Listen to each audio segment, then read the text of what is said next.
From NBC News in Washington, this is Meet the Press with Tim Russert. Our issues this Sunday, our Meet the Candidates 2008 series continues. An exclusive interview with Republican Ron Paul. He has served in the U.S. House of Representatives for 18 years.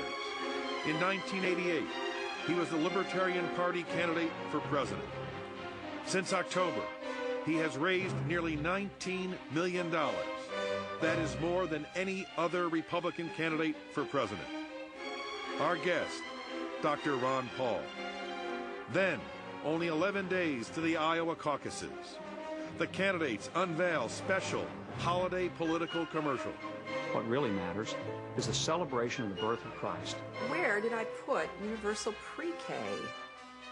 It'll be a really nice fruitcake with a big red bow on it. Merry Christmas. The very latest polls and strategies with John Harwood of CNBC and the New York Times, and Chuck Todd, political director for NBC News.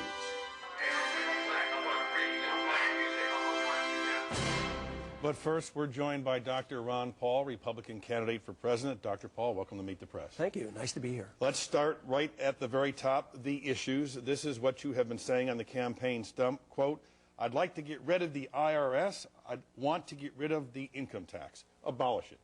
That's a good idea. I like that idea. What would happen to all those lost revenues? How would we fund our government? We have to cut spending. You can't get rid of the income tax if you don't get rid of some spending. But you know, if you got rid of the income tax today, you'd have about as much revenues as we had 10 years ago. And the size of government wasn't all that bad 10 years ago. So there's sources of revenues other than the income tax. You know, you have a tariff, excise taxes, user fees, highway fees. So there's still a lot of money. But the real problem is spending. You know, we lived a long time in this country without an income tax. Up until 1913, we didn't have it. But if you eliminate the income tax, do you know how much lost revenue that would be? A lot. But over $1 trillion. Yeah, that's good. I mean, but we could save hundreds of billions of dollars if we had a sensible foreign policy. I mean, if you're going to be the policeman of the world, you need that. You need the income tax to police the world and run the welfare state. I want a constitutional-sized government. Would you replace the income tax with anything else? Not if I could help it. You know, there are some proposals where probably almost anything would be better than the income tax, but there's a lot of shortcomings with the sales tax. But it would probably be slightly better, the income tax, so it would be an improvement. But the goal is to cut the spending, get back to a sensible-sized government. But if you had a flat tax, a 30% consumption tax, that would be very, very punishing to the poor and middle class. Oh, I know. That's why I don't want it. So you'd have nothing. I want to cut spending. I want to use the Constitution as our guide, and you wouldn't need the income tax. Let's talk about some of the ways you recommend. Quote, I'd start bringing our troops home, not only from the Middle East, but from Korea, Japan, and Europe, and save enough money to slash the deficit. How much money would that save? To operate our total foreign policy, when you add up everything, there's been a good study on this, it's nearly $1 trillion a year.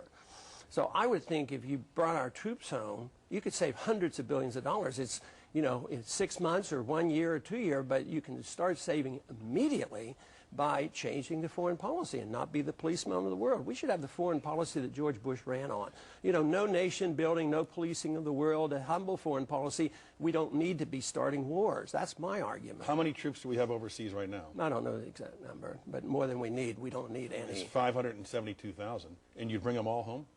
As quickly as possible. They do not serve our interest to be overseas. They get us into trouble, and we can defend this country without troops in Germany, troops in Japan. How do they help our national defense? Doesn't make any sense to me. Troops in Korea? Since I've been in high school, well, it doesn't make sense. Under President Paul, if North Korea invaded South Korea, would we respond? Why should we, unless the Congress declared war? I mean, why are we there?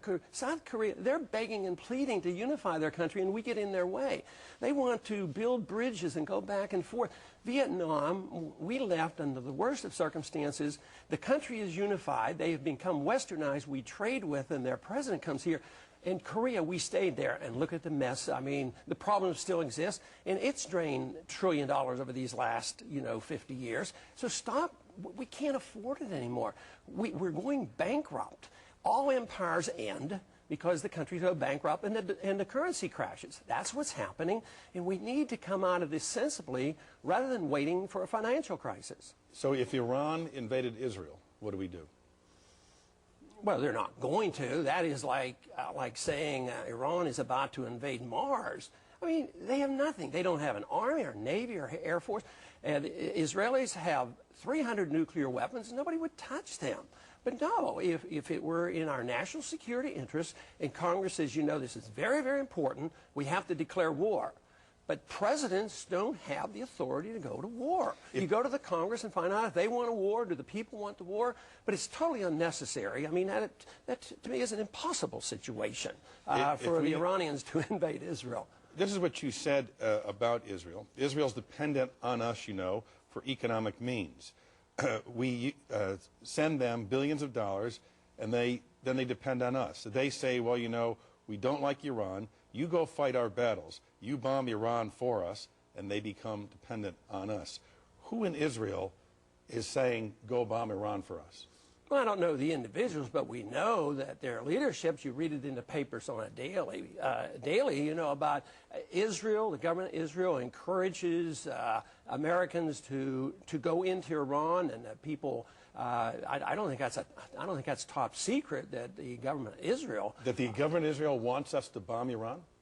I don't think there's a doubt about that they've encouraged us to do that. And, of course, the neoconservatives have been anxious to do that for a long time. Would you cut off all foreign aid to Israel?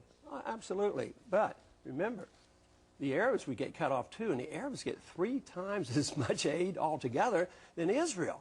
Well, why make Israel so dependent? Why do they give up their sovereignty? They can't defend their borders without coming to us. If they want a peace treaty, they have to ask us permission. They can't. We interfere when the Arab leagues make overtures to them. So I would say that we have made them second-class citizens.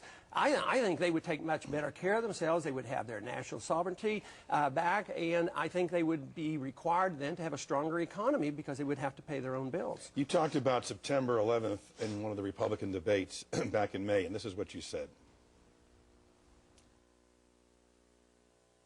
They don't come here to attack us because we're rich and we're free. They come and they attack us because we're over there. Because we're over there. And then you added this on Tuesday. But Al-Qaeda has determination. The determination comes from being provoked. How have we, the United States, provoked Al-Qaeda? Well, read what the ringleader says. Read what Osama bin Laden said. We had a base, you know, in Saudi Arabia. That was an affront to their religion. That was blasphemy as far as they were concerned. We were bombing Iraq for 10 years. We've interfered in Iran since 1953. Our CIA has been involved in the overthrow of their governments. We're right now in the process of overthrowing that nation. We side more with Israel than Pakistan, and they get annoyed with this. How would we react if we were on their land? If they were on our land, we would be very annoyed, and we'd be fighting mad. So under your doctrine, if we did not have troops in the Middle East, they would leave us alone?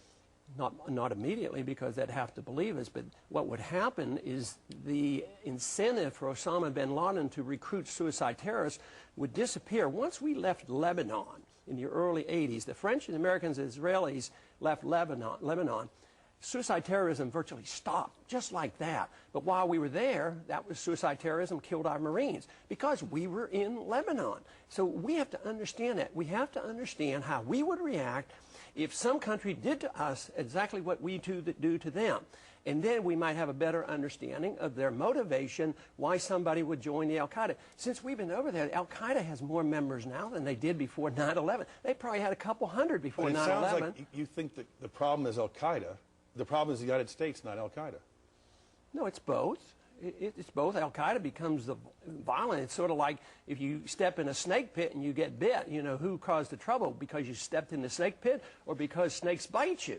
So I think you have to understand both. But why produce the incentive for these violent, vicious thugs to want to come here and kill us?